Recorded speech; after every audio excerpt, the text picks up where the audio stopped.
Welcome to our channel. Today we how to use Shopify for your online store step by step clearly. To get started with Shopify, first, navigate to the Shopify website. Click on the Start Free Trial button. Create an account by entering your email address, password, and store name.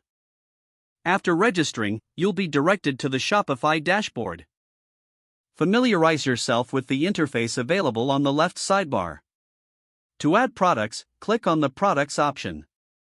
Select Add Product to enter your product details. Fill in the product title, description, and images. Set the price and inventory details for your product. Once complete, click the Save Product button.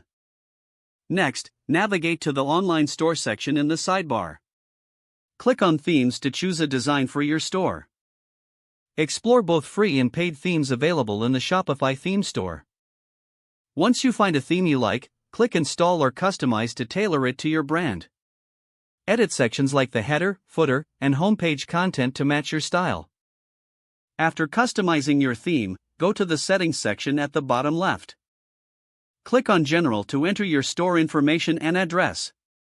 Set up your payment processing by selecting Payments in the settings. Choose from available options like credit cards, PayPal, or Shopify payments. Ensure you complete all necessary tax settings in the Taxes section. To set up shipping rates, click on Shipping and Delivery. Create shipping profiles according to your products and destinations.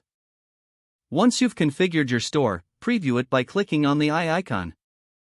Review each page and functionality to ensure a smooth user experience. Now, return to your dashboard to set up your domain. Click on Online Store and then Domains to purchase a new domain or link an existing one.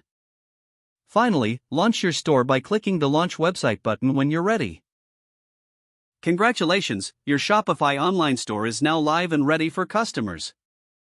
If the page does not load, refresh the browser or try again in a private or incognito window. Don't forget to like this video and subscribe to our channel for more step-by-step tech guides.